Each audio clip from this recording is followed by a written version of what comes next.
بسم الله الرحمن الرحيم إن الدين عند الله الإسلام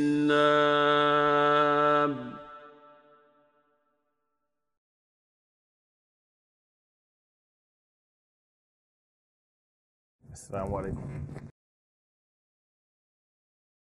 أعوذ بالله السميع العليم من الشيطان الرجيم.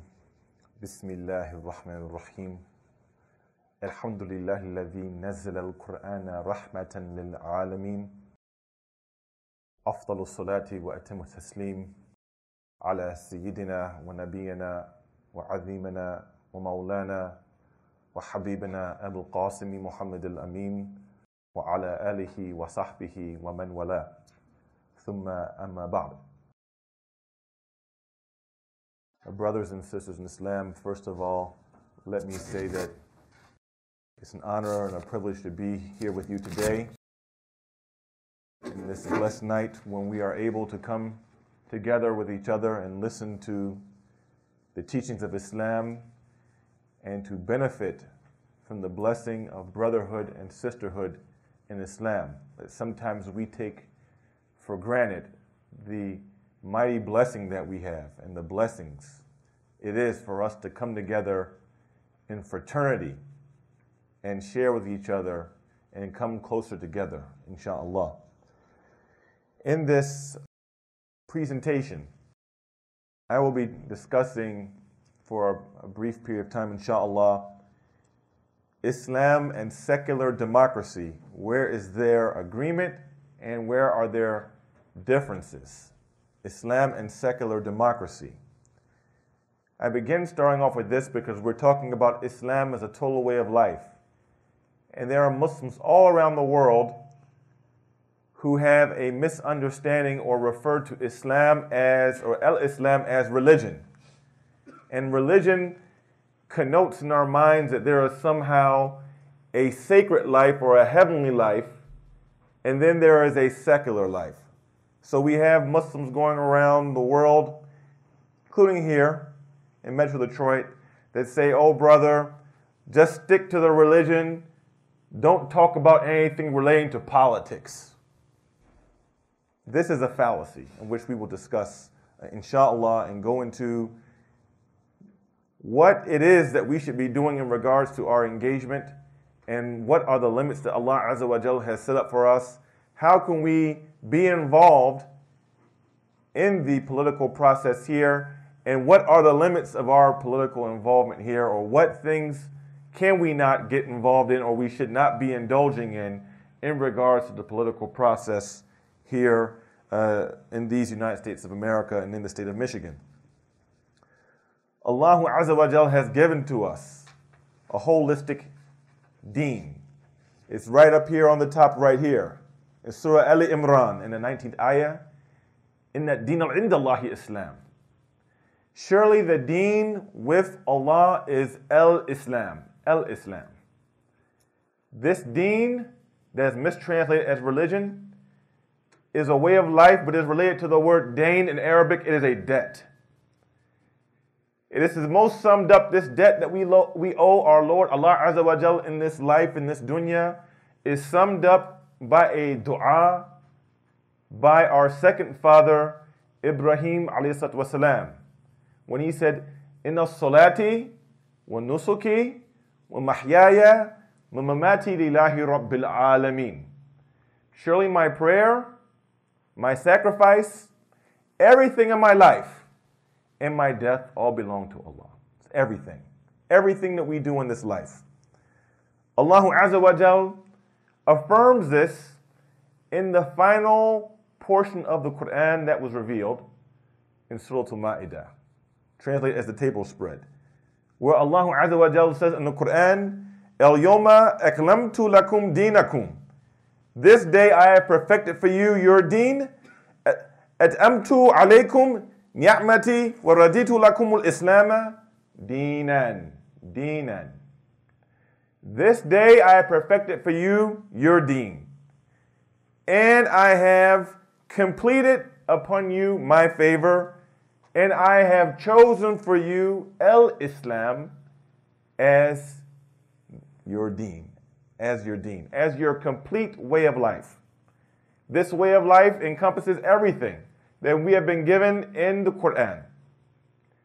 It encompasses our spiritual life, which is, we could say, our ibadat. It also deals with our socio-political life. Our fiqh mu'amalat, we have fiqh ibadat and fiqh mu'amalat. And in regards to our governmental structure and how we design or institute a governmental structure that will protect and that will promote our spiritual lives and our socio-economic lives. We just don't stop also here, and I mentioned the Quran, which is the primary source for our guidance in our life. Brothers and sisters in Islam, we must engage. I'm not saying we can engage or we should. I'm saying this as an imperative. We must engage in what Allah and His Messenger sallallahu alayhi wa alihi wa sahbihi wa sallam have instructed us to do, and we must also disengage from what Allah Azza wa Jal and His final prophet Muhammad sallallahu alayhi wa alihi wa sahbihi wa sallam have instructed us to disengage from. Allah Azza wa Jal says in the Quran in Surah Al-Ahzab, He makes this starting off very clear. وَمَا كَانَ لِمُؤْمِنٍ وَلَا مُؤْمِنَاتٍ إِذَا قَضَهُ اللَّهُ وَرَسُولُهُ أَمْرًا أَنْ يَكُونَ لَهُمُ الْخِيَارَةُ مِنْ أَمْرِهِمْ وَمَنْ يَعْصِ اللَّهَ وَرَسُولَهُ فَقَدْ ضَلَّ ضَلَالًا مُبِينًا. Allah Azza wa Jal says in the Quran, and it is not fitting that a believing man and a believing woman, that when Allah and His Messenger have decreed a matter, that they should have an opinion about it. And whoever disobeys Allah and His Messenger, most certainly, they are clearly gone astray. They are clearly gone astray. El-Khiyara, in this ayah, we have more than one word in Arabic language, in the language of Quran, for opinion. El-Khiyara is, as we can see or hear, is related to the word khair, meaning that we as Muslims cannot think in our minds that we have anything more that we can institute that's khair or that is superior to what Allah, who Azza wa Jal and Rasulullah sallallahu alayhi wa alihi wa sahbihi wa sallam have decreed for us. That's what this means. Anything that we have in our mind from our own thinking, from our own desires, from our own, we think, ijtihad or critical thinking, nothing that we can come up with can abrogate that which has clearly been decreed by Allah Azza wa Jal and by Rasulullah sallallahu alayhi wa alihi wa sahbihi wa sallam. This is something very important for us to understand. We have something going on now in the Muslim world by the so-called progressive movement, the progressive Muslims. We have the same thing in Christianity and Judaism, Reformed Jews. There's one congregation called Reconstructionist Jews. I've had meetings with them. I've even spoken at their temple before, down in Ann Arbor. They say that certain things at Torah were applicable for only 5,000 years ago, but that they've used their own thinking and that they can just wipe away or take away certain things that were decreed according to the current day Torah as they understand it to be. They come up with something better, new and updated, of certain things they believe were clearly what are called fitlun amr, things that were clearly commanded in Torah, but they say, well, that stuff doesn't really apply today. We don't really need to, keep the kosher, and we can eat some catfish and all these other different things they believe that, according to the present-day Torah, are haram for them. Allah Azza wa Jal says in Surah An-Nisa, in the 59th ayah, Ya ayyuhalladhina amanu, ati'u Allah wa ati'u Rasul wa uli amri minkum. Again, O those of you who believe, obey Allah and obey the messenger and the ones who are in authority amongst you, which we're going to elaborate later about that third part, those who are in authority from you. This is very clear. Allah Azza wa Jal says in the 14th surah, the 80th ayah, May yutil Rasul faqad ata Allah. And whoever obeys the messenger most has certainly obeyed Allah. This does away with the opinions of those people who call themselves Ahlul Quran. There's some people called Ahlul Quran who are running around today, that all they have to do is read the Quran and that's enough. They don't have to follow anything in the ahadith and in the seerah of Rasulullah sallallahu alayhi wa alihi wa sahbihi wa sallam because the Quran is enough. How will we know how to pray, brothers? We are commanded aqimu salah in the Quran. The Quran doesn't tell us how many rak'ah are in Salatul Maghrib. It doesn't tell us what to say when we're in ruku'. It doesn't tell us to say what we're in jalsa. We are commanded to make hajj. It doesn't give us the exact sequence of how we do everything in our manasik at the hajj. And other things that we have been given that what Rasulullah sallallahu alayhi wa alihi wa sahbihi wa sallam have made forbidden for us that are clear in the sunnah. Now, obviously, there are different opinions and different interpretations on what exactly constitutes the authentic sunnah and what is outside the authentic sunnah, which we will also touch upon briefly. And I'm running out of time very quickly.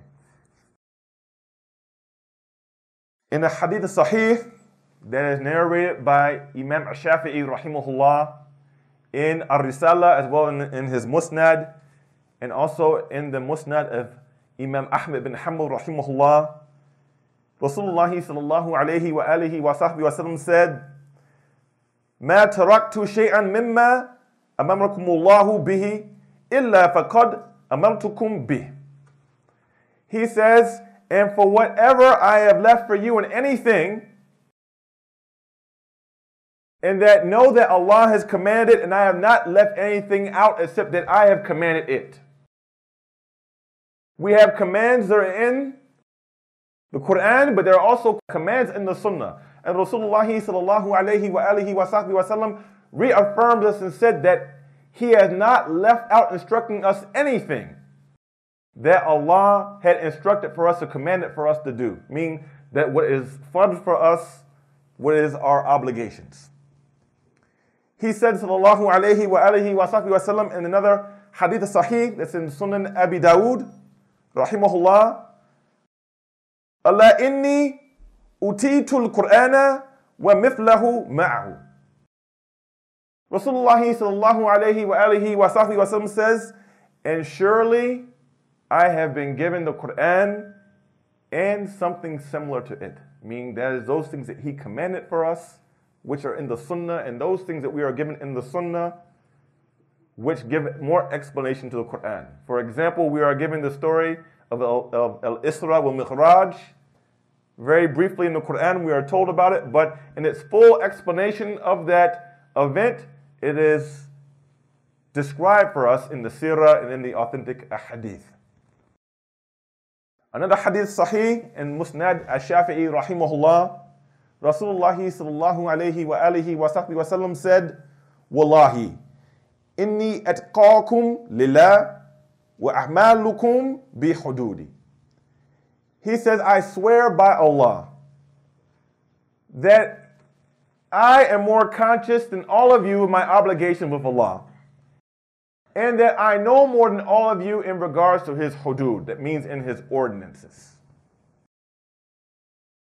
So let us not be without a doubt that those things that we are given in the Quran, authentic Sunnah, we are obligated to follow those, and that we should not have an opinion about these things. For example, I've heard some brothers saying, people have asked me, have you made Hajj? I said, yeah, akhi, I've been Umrah and Hajj. I said, have you? No, I'm not ready to go yet. They don't say they don't have the money. They say they're not ready to go yet. What is this? Are you not ready to eat halal? Are you not ready to make your 5 prayers? I mean, what is this? You're not ready to make hajj when we've been commanded to make hajj. We are told briefly these things that we have been commanded and these things that have been decreed for us by Allah and His Messenger sallallahu alaihi wa alihi wa sahbihi wa sallam are part of the divine law, which we are told is Sharia. Sharia, in its original meaning, going back to its root, is relating to a path going towards a watering hole. And this divine law in and of itself that we are told about by our Lord Allah Azza wa Jal, its promotion and its administration is to be enjoined by the Islamic State and guides individual believers personally within themselves, whether they're in the Islamic State or outside of the Islamic State. Notice I say the Islamic State and not an Islamic State. There can't be multiple Islamic states. There may be Muslim countries, but they're supposed to be the Islamic State. One Islamic State. There can't be a khilafah here, and a khilafah here, and a khilafah here, and then we say all of this is different Islamic states. No, brothers. There is the Islamic State. Now we have this divine path that leads us towards success in this life that is supposed to guide us in all aspects of our lives, Sharia. And whether we're in the Islamic State or outside of the Islamic State, we are guided by the principles of the Sharia. However, sometimes we confuse Sharia with fiqh. Fiqh, relating to the root word faqaha, is to contemplate. It is to discern. It's to use reason. And fiqh, or we have been given in different schools of thought, fiqh is a mechanism to seek to understand and implement the divine law, not the divine law itself. Because see, sometimes we mix up Sharia with fiqh. Or sometimes we can simplify Sharia to nothing but hudud. When many Muslims think of wanting Islamic state, they do very poor service to this term. And even the non-Muslims have picked this up. When non-Muslims think about Islamic State, they think about someone's hand getting chopped off for being an habitual thief, or being whipped 40 times for drinking alcohol. These types of things. This is what many of us and a lot of the non-Muslims have misunderstood and reduced the Sharia to these ordinances of punishments, or we can also use the language hudud. So obviously there are many different schools of thought of fiqh. Some of them have faded away, like Al-Awazi, who was in Asham or Syria. He had a school of thought that's now defunct now, of a school of fiqh, trying to contemplate and think about how to best to implement the divine law based upon ibadah and mu'amalat, for instance. At-Tabari, the great scholar of tafsir and ahadith and history, At-Tabari, he had his own school of thought, which is now defunct. We have what we consider to be 4 schools of thought within Ahlul Sunnah wal Jama'ah: Hanafi, Maliki, Shafi'i, and Hanbali. And amongst our brothers in Ahlul Shia, they have the Zaydi, the Jafari, and then there's the Musta'ali, or like the Boras, and then there's Madhab Ibadi, which is predominant in Oman. These are all different schools of thoughts where people and scholars sat back, read the Quran, looked at different sources of ahadith, in which they verified according to their own standards of ilm rijal, of what narrators they thought were trustworthy and ones they thought weren't, because some narrators thought that some people were liars and other narrators thought that the other narrator was truthful, right? Which comes to trying to get some type of understanding of implementing the divine law, knowing that none of these madhahib are going to come towards the 100% execution of the divine law in all circumstances, but honest attempts to try to reach towards the implementation of the divine law, both in an individual worship and in a societal standpoint. Now, just let me go through this real quickly and I'm going to skip over some of these ayah for the purpose of time. We do have in Islam some concept of voting. And we normally refer to this, or consultation, we refer to this as shura. And there are more than one type of shura, but for time constraints, we're just going to talk about how Allah Azza wa Jal has commanded us, or He has told us in two different places in the Quran, that the believer should do their affairs according to mutual consultation, or we have in one ayah is called shura bainahum, that they should make shura or consultation amongst them. Rasulullah sallallahu alayhi wa alihi wa sahbihi wa sallam, he had his shura, and he would go to different sahaba and ask opinions about different things. He would have different types of shura. Sometimes he would make shura with, or ask his wife's opinion, like Mu'minina Aisha radiallahu anha. He would have conversations with her and say something or run something past Mu'minina Aisha radiallahu anha. He would sit with some of his close companions like Abu Bakr as-Siddiq, Umar ibn al-Khattab, Ali ibn Abi Talib. He would sit with some of them and have discussions about certain things. And it wasn't opened up for an entire community discussion, but he would go to his closest companions at times, and he would open up the door, and he would discuss and consult. Sometimes it's one or a small group. We are given in the Quran a prayer, actually, of one of our prophets, who asked Allah Azza wa Jal for a helper for him that could help him with his affairs and that who he could make consultation with. And this prophet is Nabi Musa alayhi salam, in a very popular dua. We all say it. Qala rabbi shrah li sadri wa yassir li amri wahlu 'uqdatan min lisani yafqahu qawli waj'al li waziran min ahli Haruna akhi. Haruna akhi. My Lord, expand from my breast and make my matter easy, and loosen the knot from my tongue, that they may comprehend. Same comes from the same word as fiqh.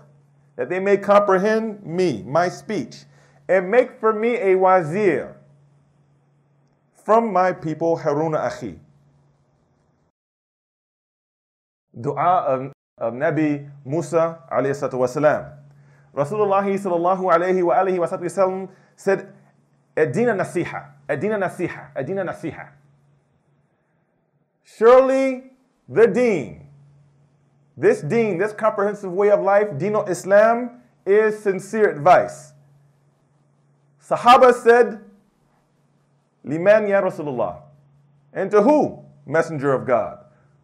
قال رسول الله صلى الله عليه وآله وصحبه وسلم لله ولرسوله وأئمة المسلمين وأعماتهم. He said, you first make your nasiha or your sincere advice based upon what Allah has said. Then His Messenger sallallahu alayhi wa alihi wasallam. Then the imams, or those people who are most knowledgeable and the leaders in the community. Then the general community. When we go about making our nasiha as Muslims or seeking advice to do things in our community, this is the sequence in which we should go in regards to implementing things. We check first with Allah, then His Messenger, then with the imams and the scholars, and then the broader general community in regards to implementing things of a serious nature in the community. Now, those matters that have been clearly prohibited in the Quran and the Sunnah, where there is no disagreement in the Sunnah, They are not up for vote.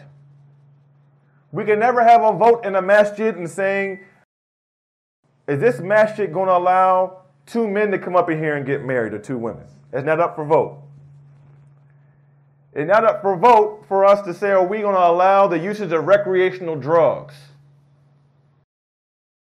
It's not up for vote for us of whether we're going to have bingo night at the masjid. Because wallahi, some Muslims are even confused about bingo.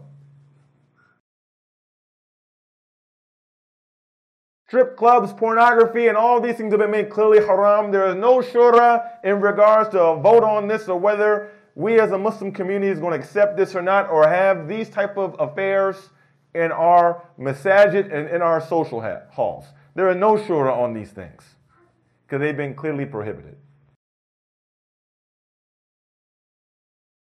Now let's go to secular democracy.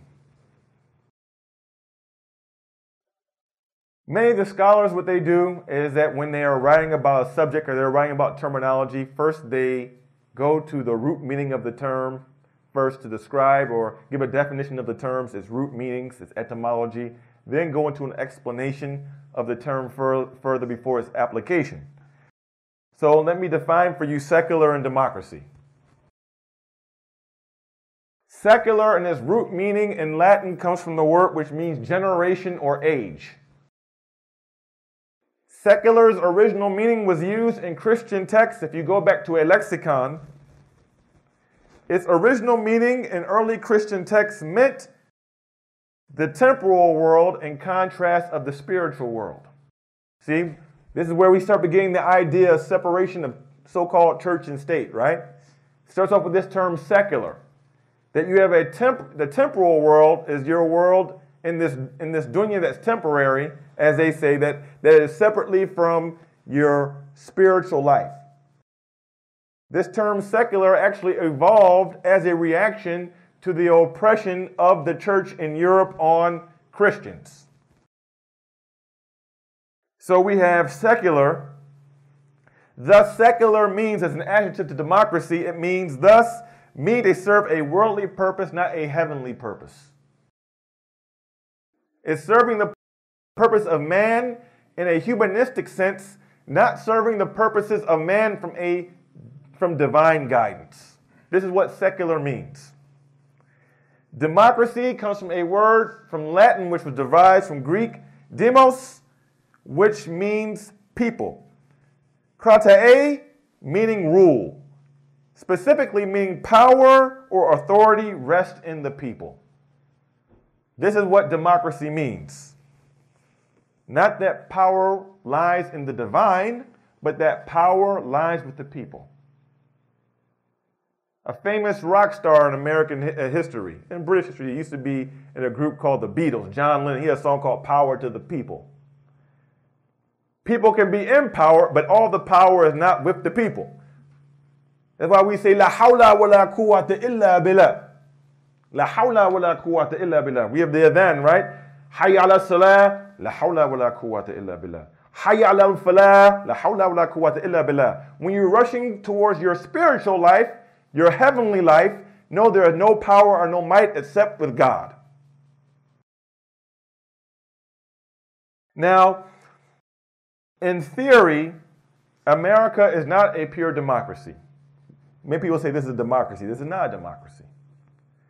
This is called a constitutional republic, where there is a head of state and there are people who are elected to serve, and these elected officials are governed by a constitution which was drafted and written by men. And there is a judiciary. There's 3 separate branches. There's a judiciary that checks the constitutionality of laws that are made by elected officials. The president doesn't make laws. Congress makes laws. The president signs laws, and then these laws can be checked, a check and balance system to see whether they're constitutional or not by the court system. If this was truly a democracy, then there would most likely be no rights for minorities. Because when you have a system called majoritarianism, then there is no need for minority rights because the majority can always trump and outvote the minority. If this was truly a democracy, in the purest sense of the word democracy, of the majority will of people not wanting to relinquish something, then slavery still might be legal in America. Because this is a myth in American history that the Civil War was fought to free the slaves. Abraham Lincoln fought to free the slaves. Abraham Lincoln gave speeches wanting to send all of the black people back to Africa at one time. He didn't care about freeing any slaves. That ended up becoming a talking point later on. That was about states' rights. Northern people were in no need of slaves as much because they had people from Eastern Europe coming, working in textiles and working in the factories, and they had the slave labor down in the South. It was about electoral votes and also taxes had to deal with the slaves. People didn't care about whether they were really slaves or not. There were a few people. But there were some enlightened people that pushed so that there could be the 14th Amendment to the Constitution, which supposedly did away with slavery, but then there was legalized slavery under Jim Crow for almost another 100 years. But nonetheless, I'm getting to the point that when you have true democracy that is secular in nature, there will be no rights for minorities because people, and most times, they say they vote their own interests. People don't vote for other people's interests most times if you have democracy or majority vote. People, they're not voting thinking about the other person. If they're not guided by divine standards, they're voting what's in their own self-interest. However, let me say that the American Constitution, although it is man-made, was guided by religious principles and ideas. It was. I want to quote something from you from the main architect of the Constitution named James Madison. I learned about all these people because I grew up in Virginia. When you grow up in Virginia, you get bombarded with this history of the Declaration of Independence and the Constitution, all this stuff, because all of this started in Virginia. The first colony and all of these things were drafted in Virginia. James Madison said, and I quote, "We hold it for a fundamental and undeniable truth that religion, or the duty which we owe our Creator, and the manner of discharging it, can be directed only by reason and conviction, not by force or violence. Religion then, or every man must be left to the conviction and conscience of every man, and that it is the right of every man to exercise it as these may dictate." That sounds like La ikraha fi din qad tabayyana rushdu min al-ghayy in the Quran, what it sounds like. Let there be no compulsion in religion, because right guidance stands clear from error. Malcolm X was given this lesson by his teacher Elijah Muhammad, that if you have a cup of water and you pour some ink in it, that the person is dying of thirst is going to drink the water, right? But if you give them a clean glass of water, their human intellect will pick the clean glass of water over the ink if they're sane and rational. And he said that that clean glass of water is Islam. James Madison saying this. In the first Virginia Charter, it clearly says in regards to the freedom of religion that there should not be any constraints on the practicing of religion, be they pagans, Mohammedans, they didn't call some Muslims in at that time, in the early 1700s, Mohammedans and Jews. The preamble of the Constitution written by James Madison states, and I'm quoting, "We, the people of the United States of America, in order to form a more perfect union, establish justice, ensure domestic tranquility, provide for the common defense, promote the general welfare, and secure the blessings of liberty to ourselves and posterity, do ordain and establish this Constitution for the United States of America." What is basically articulated in the preamble of the Constitution is what is called the Maqasid Sharia, or the basic objectives of the Sharia as articulated by Ash-Shatibi, rahimahullah, in his book about the objectives of the Islamic law, are basically summed up in the preamble of the Constitution and are in the Bill of Rights. Imam Ash-Shatibi, rahimahullah, said that the main necessities of the Sharia, of the Islamic law, are the protection of ad-din, the protection of and nafs, meaning the soul or the life. Protection of and nasl, meaning posterity or your offspring. The protection of al-mal, meaning to be able to have property and to be able to have economic dignity. And the protection of al-aql, human intellect, human reasoning, or intellectual property. These are the 5 basic necessities that must be strove to establish in any Islamic state, or I should say, the Islamic state. Now, the electoral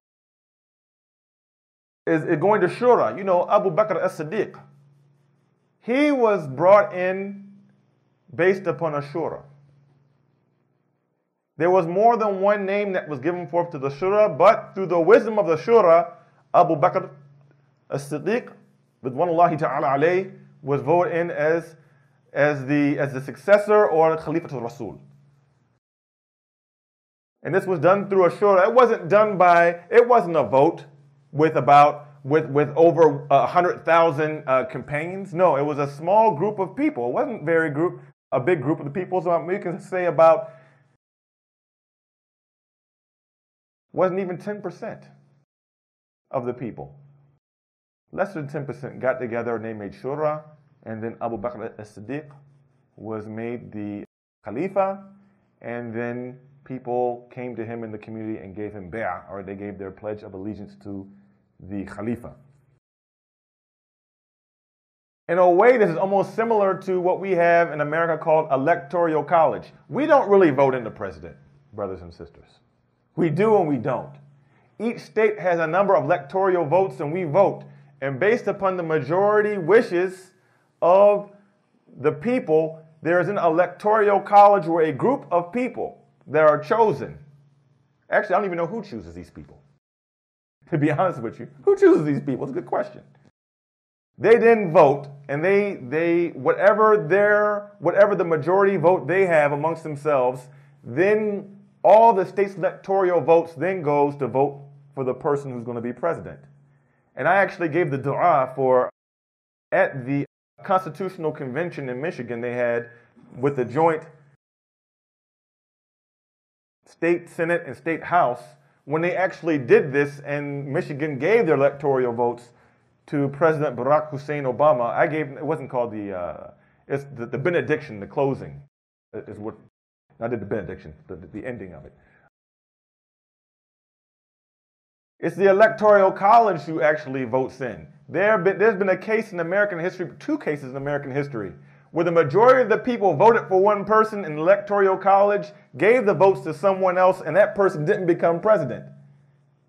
George W. Bush was actually the last one. He didn't win that election according to the popular vote, but he became president that first term. Now, I had one other section, but because of time, I want to stop with that. But just let me say in closing that obviously when it comes to the similarities and the differences, the difference between the Islamic State and this secular democracy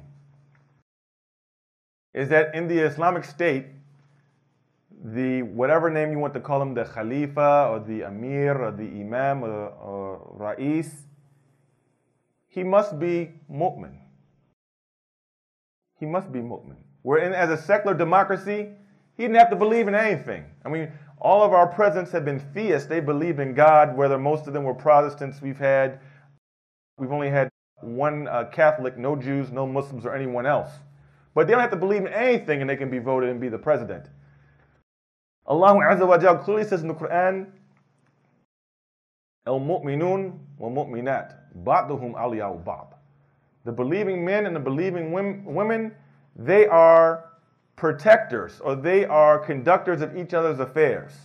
Therefore, when there is the Islamic State, you can't have a popular vote and then vote in a Jew or a Christian and call a Jew or a Christian or a Hindu Amir al-Mu'mineen. This is just ridiculous. But I'm just saying this for clarification purposes because maybe some people don't know. There can't be a Amir al-Mu'mineen named Netanyahu. It doesn't work that way. With that, I will close.